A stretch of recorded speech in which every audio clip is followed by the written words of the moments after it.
Com muita frequência, recebemos nas redes sociais pequenos vídeos com crianças fazendo atividades inusitadas, algumas delas inimagináveis, bebês que já nascem tirando selfies. No vídeo de hoje, vamos discutir por que eles sabem e eu não. Vamos lá?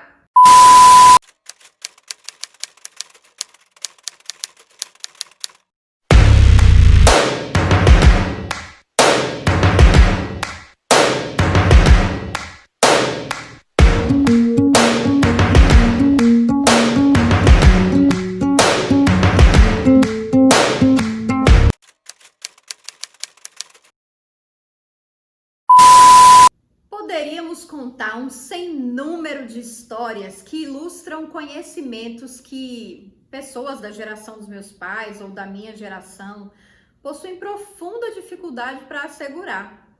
Enquanto que para a geração nascida a partir aí dos anos 2000, esses conhecimentos parecem quase que inatos.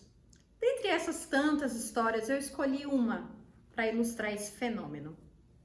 Há alguns anos atrás, estava na casa de uma amiga muito querida, com o filho dela ainda muito pequeno. E estava ele do meu lado, de repente ele alcançou meu celular, e na época eu tinha aquele celular de flip, né, que abria e fechava com as teclas. E aí ele começou a colocar o dedinho indicador na tela do celular para ver se acontecia alguma coisa, mas absolutamente nada acontecia. Meu celular não estava apropriado para aquela geração, para essa geração. De fato, as crianças parecem que sabem tanto sobre tantas coisas. E o que fazer diante desse desconhecimento que por vezes se manifesta, especialmente agora em tempo que realizamos com muita frequência sessões remotas ou utilizamos artefatos digitais para potencializar as nossas aulas? Bom, então, o que fazer? Bom, primeiro, sugiro que reconheçamos que o fato dos estudantes, das crianças e adolescentes, terem conhecimentos que não asseguramos ainda, não é um problema. Que tal utilizar esses conhecimentos para que tenhamos grupos de mentoria e os adolescentes possam auxiliar uns aos outros, para que as crianças componham, realizem, resolvam desafios utilizando as mais diversas plataformas, aplicativos, artefatos e espaços de interação digital. Hoje são muitas as possibilidades, mas eu gostaria de sublinhar uma etapa, especialmente da educação básica, que é a educação infantil. A educação infantil é uma etapa da educação básica muito singular. Ainda que todas elas se diferenciem e tenhamos uma gigantesca diversidade, o que é extremamente salutar, na educação infantil, nesse momento, de modo algum, podemos praticar as atividades do mesmo modo que fazemos no ensino fundamental, médio ou no ensino superior. No caso da educação infantil, as crianças demandam um tempo menor de concentração.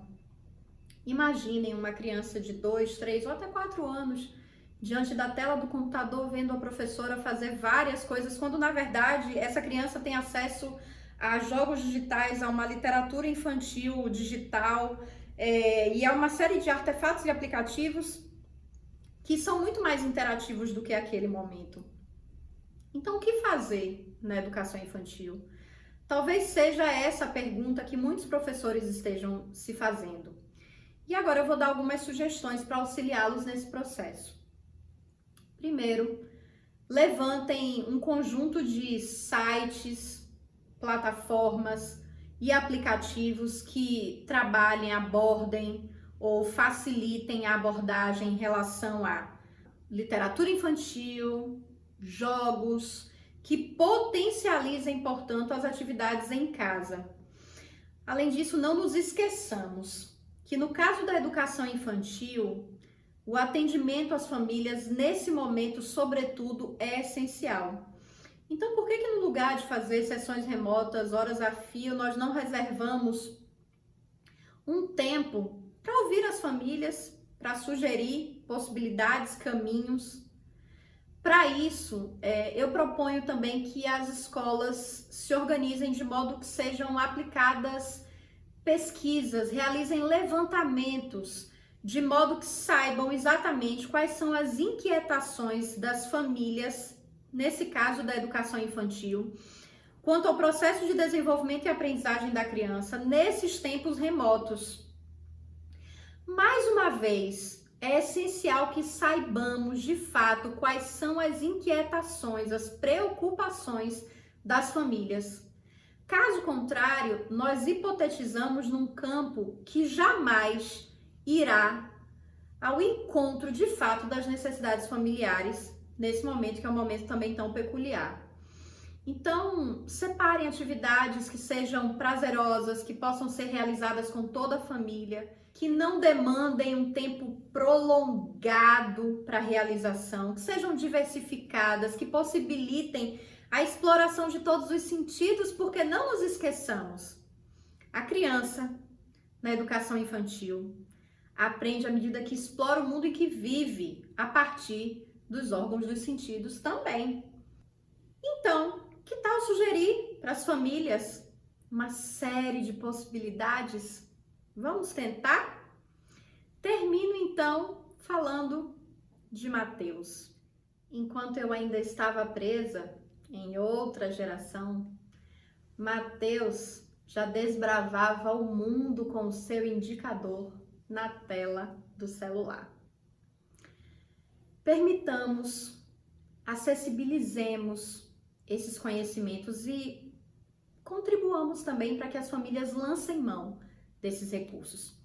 Para auxiliá-los no grupo do Telegram, que inclusive eu já mencionei em um dos episódios, eu, junto com uma professora muito especial da educação infantil, chamada Kelma Mota, estamos construindo um e-book que apresenta várias plataformas e artefatos para auxiliar professores da educação infantil e pais no trabalho com as crianças na infância.